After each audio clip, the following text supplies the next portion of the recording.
नमस्कार दर्शक बंधु नातालीज कुक हाउस को आपण मानक बहुत बहुत स्वागत। आज आम सब टिप्स एंड ट्रिक्स सहित चिली चिकेन बनैबा जहाँ बहुत नरम कलिया एवं पार्टी रे मिलई गला भली हबो। जदि आपण सब्सक्राइब करि सारचंदी तेबे बहुत बहुत धन्यवाद। जदि सब्सक्राइब करना हांती तेबे निश्चय लाइक और सब्सक्राइब करिवे। तेबे और देरी करबानी चलंतु शीघ्र शीघ्र प्रिपरेशन स्टार्ट करबा। मु एठी 1 केजी चिकेन लेग पीस नेइची। एथिरे आमे पकेइबा 2 बड़ चम्मच लूण, 1.5 बड़ चम्मच हळदी, 2.5 बड़ चम्मच अदा रसुण पेस्ट।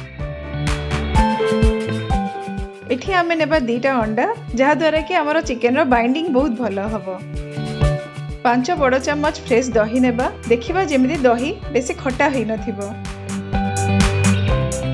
एवं 3 बड़ चम्मच पकोड़ा पाउडर तैयारी करिया पई आपण एठी नै जिवे 1.5 बड़ चम्मच मैदा, 1.5 बड़ चम्मच कॉर्नफ्लोर, आधा छोटो चम्मच गोलमरिच गुंड, 1 छोटो चम्मच कश्मीरी लाल मिर्च, आधा चम्मच कसूरी मेथी। आपण जदि पकोड़ा को टिके रेड कलर देबा पई चाहुचोदी तेबे आपण रेड फूड कलर यूज करि परिबे, जस्ट गोटे पिंच। किंतु मु एठी रेकमेंड करिबिनी रेड फूड कलर यूज करिया पई। आपण ता बदल रे कश्मीरी लाल मिर्च को आउ टिके अमाउंट आपण बढ़ाई परिबे।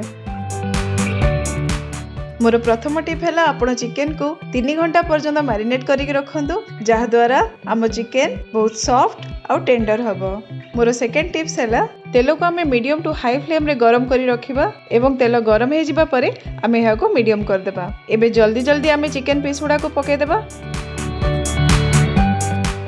यहा को प्राय 8 ରୁ 10 मिनिट पई मीडियम फ्लेम रे आम कुक करबा। आमर चिकेन पीसेस गुड़ाक बहुत भलरे कुक हो। एबे यहाँ को आम छाणी अलग रखिदेबा। मु एठी चिकेन लेग पीस नहीं। आपण चाहिए रेस्टोरेंट भली बोनलेस चिकेन मध्य नहीं पारिबे।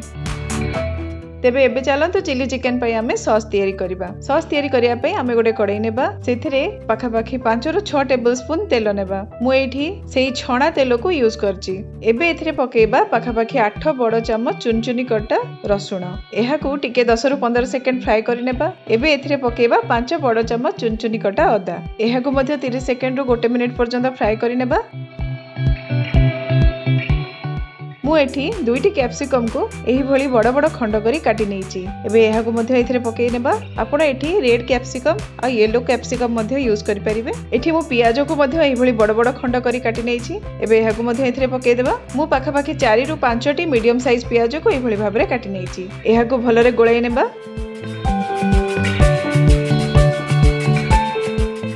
एथिरे एबे पकेबा 1 चम्मच लूण। एहा को आउथरे गोळै नेबा। मोर थर्ड टिप्स हैला चेष्टा करिबा पियाज और कैप्सिकम को अधिक समय कुक न करिबा पई। एहा को टिके क्रंची रहिबा को देबा।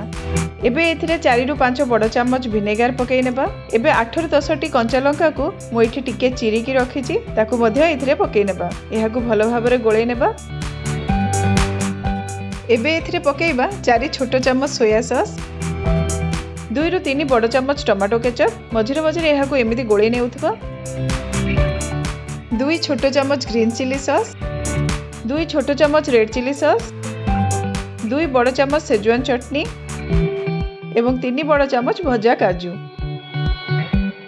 यहाँ को भलरे गोळै सारी एथिरे आमे पकेइ नेबा हमर छणा होई रखा हेथिबा चिकेन पीसेस को। यहाँ को एबे भलो भाबरे गोळै नेबा।